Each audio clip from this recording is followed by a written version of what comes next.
में लें, उसका परिणाम हमारे सामने है। मैं आपकी बात से पूर्णतः सहमत हूं कि इस व्यक्ति को पार्टी में नहीं आना चाहिए था, नहीं लेना चाहिए था, लेकिन क्या परिस्थिति रही, वो जो भी निर्णय रहा होगा उसके बारे में मैं कह चुका खुद भी, और जिम्मेदारी के साथ मैं कह रहा हूं कि मैं इस बात से पूर्णतः सहमत हूं कि ऐसे व्यक्ति का कोई स्थान राजनीतिक दल में नहीं होना चाहिए। जी सिद्धार्थ कलहन साहब, मैं आपके पास आना चाहूंगा। जिस व्यक्ति के पास किसी जमाने में एक साइकिल ना खुद की हो, 200 रुपए कर्जा मांगता घूमता हो, बाबू सिंह कुशवाहा की बात मैं कह रहा हूं, वही बांदा से 32 किलोमीटर दूर अतर्रा के रहने वाले हैं। आज बांदा में बुंदेलखंड के अलग अलग जगहों में आलीशान हवा महल बने हैं। बांदा के आवास विकास कॉलोनी में तकरीबन 7 करोड़ रुपए की कीमत का आलीशान महल, अतर्रा में इतना बड़ा कई एकड़ में तथागत तुलसी एक इंटर कॉलेज खोला, बॉयज बोर्डिंग हॉस्टल, इसके अलावा इलाहाबाद में अस्पताल, यहां वहां फ्लैट, जगह जगह लैंड। इतना पैसा क्या अलादीन का चिराग दे दिया था मायावती ने उनको, और ऐसे लोगों को बीजेपी ने अपनी गोद में बिठा लिया। ये किस तरह का बुंदेलखंड का विकास है भाई? ये अगर मैं आपसे कहूं, ये भारतीय जनता पार्टी की ये जो दशा है, ये केवल उत्तर प्रदेश में नहीं है। आप पूरे देश में उठाकर देख लें, आप चाहे रेड्डी बंधुओं को देख लें या आप उत्तराखंड की बात करें, अभी ऐसी स्थितियां कई जगह, माया कोडनानी, अमित शाह, इसके बाद ये गुजरात में हुआ, येदियुरप्पा के संगी साथी रहे रेड्डी बंधु, जिनके ऊपर भाजपा की एक बड़ी नेता का वरदहस्त है, कर्नाटका में उनको जेल जाना पड़ा। कल की तारीख में उत्तराखंड में बहुत बड़े बड़े घोटाले हुए हैं, आपके ही चैनल पर भी दिखाया जाता रहा और दुनिया जानती है। वहां भी एक पूर्व मुख्यमंत्री रहे हैं, कुछ ऐसी नौबत कल को उनके साथ भी आ सकती है। तो ये भारतीय जनता पार्टी का जो फिनोमिना है, ये जो अभी अमिताभ जी ने कहा कि पार्टी विद अ डिफरेंस, तो डिफरेंस कहीं बचा नहीं है। वो फिनोमिना आपको पूरे देश में दिखाई पड़ रहा है अलग अलग जगहों पर, कि जहां जहां इनको लगता है कि सत्ता में आना या वोटों को साध लेना किसी से संभव है, वहां पर ये इस तरह के, वहां इनके लिए ये कतई मायने नहीं रखता है कि कौन सा व्यक्ति कितना भ्रष्ट है, उसका आचरण कैसा है, भ्रष्टाचार के कितने बड़े बड़े मामलों में वो हैं, और लगातार इसका नुकसान भी होता दिख रहा है। जब उत्तराखंड में इन्होंने कोशिश की कि एक ईमानदार चेहरे को सामने किया जाए, लेकिन वो पुरानी कालिख इतनी गहरी थी कि वो धुलने से नहीं धुली। यही हाल कर्नाटका में हो रहा है, वहां के भी जो सर्वेज बता रहे हैं। तो ये स्थिति सिद्धार्थ साहब, आपको एक मिनट के लिए रोकूंगा। इस वक्त हमारे साथ माननीय श्री राम आश्रय कुशवाहा साहब जुड़ गए हैं। आप समाजवादी पार्टी के राष्ट्रीय महासचिव हैं, मुलायम सिंह जी की कोर टीम के एक मजबूत स्तंभ हैं। कुशवाहा जी, बाबू सिंह कुशवाहा के बाद बादशाह सिंह आज गिरफ्त में आए। अब बादशाह सिंह के बाद एक लंबी सीरीज है जिसमें नसीमुद्दीन सिद्दीकी हैं, जिसमें तमाम दूसरे लोग हैं। आपके परम मित्र स्वामी प्रसाद मौर्य भी हैं, उसमें रंगनाथ मिश्रा भी हैं, उसमें सदक अली भी हैं, तमाम लोग हैं। अब इसके बाद जो बाकी आरोपी हैं उनके खिलाफ कड़ी कार्रवाई कब तक? जी देखिए, बहुत जल्दी सब होगा। आप लोगों का आरोप ये रहता था कि वर्तमान सरकार कुछ कर नहीं रही है। हाँ। और घोटालों में बोलते तो हम लोग बहुत रहे हैं, लेकिन जो घोटालेबाज हैं उनको पनिश नहीं किया गया है। अब आप देख रहे हैं एक एक आदमी गिरफ्तार हो रहा है, सब जेल जाएंगे। जैसे गंदे कार्यों को किया है इन लोगों ने, भ्रष्टाचार किया है, तो निश्चित रूप से जनता के सामने आना चाहिए कि इनको दंडित किया जाए।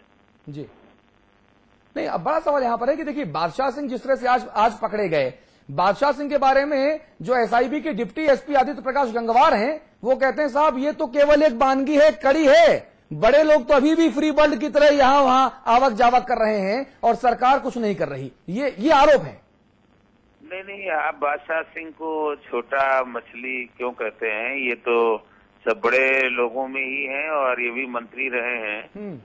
और ये जो मंत्री का पूरा कैबिनेट है वो सब इन्वॉल्व है, जितने लोग, वो सभी पकड़े जाएंगे, कोई बचेगा नहीं। लेकिन अब आप जानते हैं कि जांच पूरी होगी और जब जिसका सिस्टम में आ जाएगा उसको पकड़ लिया जाएगा, छूटेगा कोई नहीं, ये आप निश्चिंत रहिए। समाजवादी सरकार एक एक घोटालेबाजों को दंडित कराएगी, कोई रहम नहीं है। और रहम सिर्फ इसलिए नहीं है कि हमारे दल के नहीं है, रहम इसलिए नहीं है कि वाकई इन लोगों ने भ्रष्टाचार किया है और जो आज इस प्रदेश को गरीबी के मुंह में धकेला है, इसके सारे जिम्मेदार ये लोग हैं। किसी विभाग में पैसा बचा नहीं है, सब घोटालेबाजों ने खा लिया। रामाश्रय कुशवाहा जी, बस एक आखिरी सवाल आपसे पूछना चाहूंगा। जाहिर तौर पे इस तरह की जब कार्रवाई होती है तो जनता के बीच एक भरोसा जगता है, जनता के बीच एक विश्वास पैदा होता है कि नौजवान मुख्यमंत्री की ईमानदार कोशिशें जमीनी तौर पर भी हकीकत में तब्दील होती नजर आ रही हैं। लेकिन जब बड़े लोग नसीमुद्दीन सिद्दीकी, स्वामी प्रसाद मौर्य, रंगनाथ मिश्रा समेत जब एक के बाद एक सीरीज लगी है, तकरीबन आधा दर्जन से ज्यादा उस वक्त के मंत्री जो अभी भी लगातार सरकार के खिलाफ विश्वमन करते हैं, जिनके खिलाफ एक के बाद एक बड़े बड़े घोटालों के आरोप लगे, जिनके परिवार वालों के पास साइकिल खरीदने के भी पैसे नहीं होते थे, आज वो लाखों रुपए की गाड़ियों में घूमते हैं, अरबों रुपए की जमीनों का लेन देन करते हैं, ठेके लेते हैं, तब शंका होना और ज्यादा लाजमी होता है सरकार, मौजूदा सरकार की कार्यप्रणाली के ऊपर भी कि ये आजाद कैसे। देखिए, स्पष्ट आपको कर देना चाहता हूँ, हमारी सरकार में बैठा हुआ कोई भी, चाहे माननीय मुख्यमंत्री जी हों या और भी लोग हों, चाहे हमारे सुप्रीमो माननीय मुलायम सिंह यादव हों, जिन लोगों के नाम आपने लिए हैं, इन सब से हमारा कोई लेना देना नहीं है। मैं इनको अपराधी के रूप में देखता हूँ और एक एक कड़ी आप देखते जाए। जी, रामाश्रय कुशवाहा साहब, बहुत धन्यवाद आपका समाचार प्लस से एक्सक्लूसिव बातचीत करने के लिए। सत्तारूढ़ समाजवादी पार्टी के राष्ट्रीय महासचिव रामाश्रय कुशवाहा ने समाचार प्लस से एक्सक्लूसिव बातचीत करते हुए साफ साफ कहा है कि कोई भी बचेगा नहीं जिसने पिछली मायावती सरकार में घोटाला किया, भ्रष्टाचार किया, घपलेबाजी की, जनता के पैसों को यहां से वहां किया, गबन किया, गैर कानूनी काम किया, कोई भी व्यक्ति बचेगा नहीं। ये इस वक्त की सबसे बड़ी खबर। अतुल, इसमें मैं एक चीज जोड़ूंगा, रामाश्रय जी की इस बात से अपने को संबद्ध करते हुए कि पिछले दौर में जिन्होंने लूटपाट की वो कोई बचेगा नहीं, इसमें मैं एक पंक्ति और जोड़ूंगा, इस दौर में कोई ऐसी लूटपाट नहीं कर पाए, इसके लिए निगरानी भी जरूरी है। बहुत महत्वपूर्ण, बहुत अच्छी बात आप कह रहे हैं, बहुत महत्वपूर्ण बात आप कह रहे हैं। क्योंकि मुझे याद है कम से कम 3 अवसर तो मुझे स्मरण है, मैं तारीख के साथ बता सकता हूं, जब मुलायम सिंह को अपनी पार्टी के बीच में ये कहना पड़ा कि चाल चलन पर ध्यान रखिए। जी, उनको बोलना पड़ा कि मंत्रियों के घरों पर इस तरह के अवांछित लोगों की भीड़ में क्यों देख रहा हूं, जी, जिन लोगों का चरित्र संदिग्ध है, जो सत्ता के कॉरिडोर में दलाली के लिए जाने जाते हैं। जी, तो मैं कहूंगा वो शुचिता, दूसरे को दंडित करना भी ठीक है, वो भी शासन का कर्तव्य है, लेकिन खुद ठीक रहे, 5 बरस जनता के विश्वास पर खरे उतरे, ये भी उतना ही लाजमी। जी, सिद्धार्थ कलन साहब, आपके पास आना चाहूंगा। बादशाह सिंह के बाद अब कौन, अगला नंबर किसका है, ये अगर आप बता पाए तो। देखिए, अगला नंबर मुझे जहां तक लगता है कि काफी कुछ, जैसा मेरी बात हुई है एसआईबी के लोगों से, तो कोऑपरेटिव सेल के लोगों का ये कहना है कि रंगनाथ मिश्रा के और स्वामी प्रसाद मौर्य के, इनके बारे में काफी हद तक साक्ष्य जुटाए जा चुके हैं और जल्दी ही इनमें इन लोगों को पूछताछ के लिए बुलाया जाएगा। और शायद जैसा कि कहना है, अभी गंगवार साहब की जो बातचीत है उससे भी ये आपके चैनल को उन्होंने एक्सक्लूसिवली बताया, तो उससे भी ऐसा लगता है कि इनसे भी ज्यादा कुछ बड़ा मामला वो बाकी लोगों के खिलाफ आएगा और बाकी लोगों को कटघरे में खड़ा होने में अब ज्यादा समय बचा नहीं है, क्योंकि बहुत तेजी से जांच अब आगे बढ़ रही है, कड़ी से कड़ी जुड़ती हुई अब जीरो इन कर रही है ये जांच एजेंसी जो है वो असली अपराधियों पर। तो इनके शिकंजे में आने में ज्यादा समय बचा नहीं है जी। और विशेष तौर पे 2 मंत्री जी, आपने आदित्य कुमार गंगवार साहब का जिक्र किया, आप डिप्टी एसपी हैं एसआईबी में। उन्होंने समाचार प्लस संवाददाता आलोक पांडे को एक्सक्लूसिव इंटरव्यू दिया। उस इंटरव्यू में क्या क्या बातें निकल कर आई, ये इस रिपोर्ट में देख लेते हैं।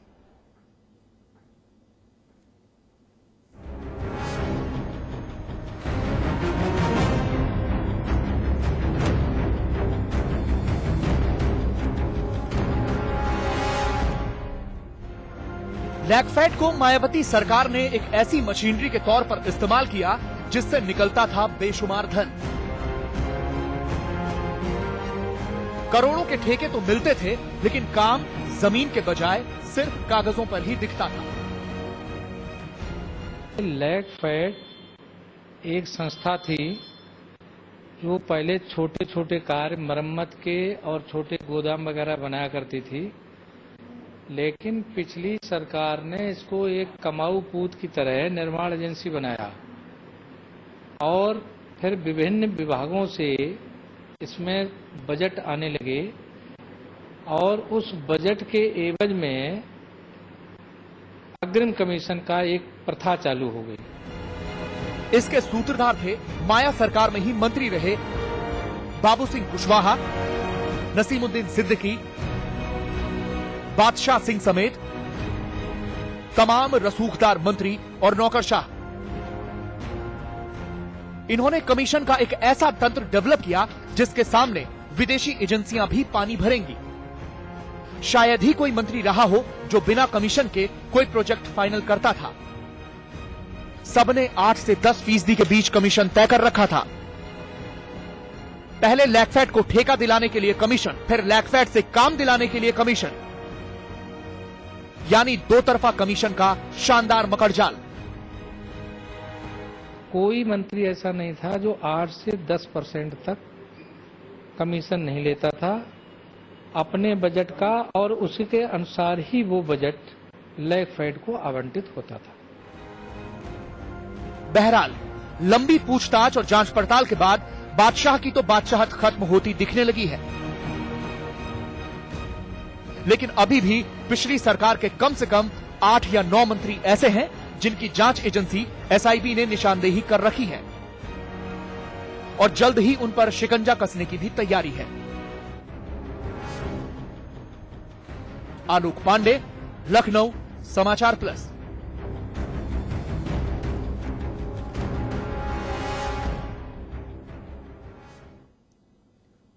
और हम बता दें आपको कि ये जितने भी मंत्री हैं इनमें से आधे से ज्यादा मंत्री बुंदेलखंड से आते हैं, चाहे बादशाह सिंह हो महोबा के खरेला से आते हैं, नसीमुद्दीन सिद्दीकी बांदा जनपद के शेरपुर से आते हैं, बाबू सिंह कुशवाहा बांदा के तर्रा से आते हैं, और एक के बाद एक पूरी सीरीज लगी हुई है। वो जमीन मुझे लगता है बड़ी उर्वर है, खेती तो वहां नहीं होती, फसल नहीं उगती, लेकिन मेरे ख्याल से भ्रष्टाचार की पैदावार के लिए उर्वर है लगता है। बिल्कुल। और कोई विधायक, बीएसपी का कोई विधायक कभी बलात्कार कर लेता है, जेल में चला जाता है, कभी आप दबंग होते हैं और आप जमीन पर कब्जा कर लेते हैं। वहां पानी नहीं है, शिक्षा नहीं है, सड़क नहीं है, बिजली नहीं है, स्वास्थ्य नहीं है, रोजगार नहीं है। लेकिन वहां पर एक बार अमिताभ जी मैं गया चित्रकूट में, मैंने एक व्यक्ति से पूछा, मैंने कहा भाई यहाँ पे खास क्या है? उसने बोला यहाँ पे केवल 2 चीजें खास हैं, एक डाकू ददुआ और दूसरा मर्यादा पुरुषोत्तम भगवान श्री राम चित्रकूट में। बाकी तीसरी चीज कोई खास नहीं। ददुआ मार दिया गया और ये तमाम ऐसे राजनीतिक ददुआ पैदा हो गए जो बुंदेलखंड के नाम को बदनाम कर रहे हैं, लूट खसोट मचा रहे हैं और एक के बाद एक जनता के पैसों की ऐसी की तैसी कर रहे हैं। अमिताभ जी बिल्कुल ठीक कहा आपने। देखिए ये सारे लोग, मुश्किल ये कि राजनीति एक ऐसी चीज बन गई इस देश में, इस देश का सबसे बड़ा डकैत जीवन के अंतिम चरण में चाहता है कि मैं नेता बन जाऊं। अब हुकुम सिंह जी जैसे भले आदमियों के लिए कहां जगह है राजनीति में? जो सबसे बड़ा डकैत जिसने 23 मारे बेमही में, वो लोकसभा। ठीक, सबसे बड़ा डॉक्टर चाहता है अपनी सर्जन की 5 लाख रुपए रोज की प्रैक्टिस छोड़ के कि मैं राज्यसभा आ जाऊं। सबसे बड़े वकील करोड़ों की प्रैक्टिस छोड़ के नेता बनना चाहते, इंडस्ट्रियलिस्ट नेता बनना चाहते। तो सारी नदियां नेता राजनीतिक समुद्र की ओर प्रवाहमान है। इसके जब मैंने इस पर शोध किया कि भाई सारे बड़े सफल लोग जीवन के क्यों राजनीति में जाना चाहते हैं, जब सब कह रहे राजनीति गंदी है, तो पता लगा राजनीति आपको कानून से परे बना देती है। राजनीति आपको नियम कायदे से परे बना देती है, आपको सर्वाधिकार सुरक्षित कर देती है। पैसा आप दूसरे धंधों में कमा सकते हैं, लेकिन उस पर आपकी अकाउंटेबिलिटी होती है। ठीक बात है। राजनीति ऐसी चीज है जिसमें दोनों हाथ से कमाइए और कहीं कोई जवाबदारी नहीं। उस चलन ने इस देश को बर्बाद कर दिया। हुकुम सिंह जी मैंने ठीक कहा ना?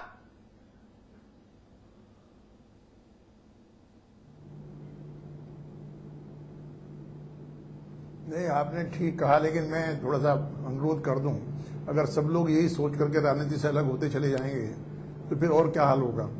सब ऐसे मजबूत लोगों को आना चाहिए जो भ्रष्टाचार को धक्का दे सकें, समाप्त कर सकें। नहीं आएंगे तो निराशा का वातावरण आएगा। जिस सरकार की आप बात कर रहे हैं, अभी दो मंत्रियों के नाम केवल इसलिए लिए गए कि वो भाजपा में आ गए थे। बाकी मुझे 2 मंत्री ऐसे बता दीजिए पूर्व सरकार के जिनको आप ईमानदार कह सकते हो, जिन्होंने कमीशन ना लिया हो, जिन्होंने बजट के सोर्स पर कमीशन ना लिया हो। 2 मंत्री के नाम बता दीजिए आप मुझे। एक भी नहीं है, एक भी नहीं है। ये दुर्भाग्य की बात है। और जहां गंगोत्री जब बैठी हुई थी भ्रष्टाचार की, जब ऊपर ही भ्रष्टाचार था, और वहीं से कोटा फिक्स होता था, तो इन मंत्रियों की क्या औकात थी कि ये पैसा ना लेते? जब इस कमीशन में से बांट करके उनको वहीं देना पड़ता था, तो इनकी औकात क्या थी, इनकी हैसियत क्या थी? अगर ये ईमानदार रहे होते, मंत्री रह लेते क्या? ये तीसरे दिन निकाल दिए जाते। हुकुम सिंह जी, मुझे लगता है आप जैसे मैं तो लोगों को भी हमें निराश होने की जरूरत नहीं है जी, अच्छे आदमी को राजनीति में आना चाहिए। जी। हुकुम सिंह जी, मेरा एक सवाल था, आप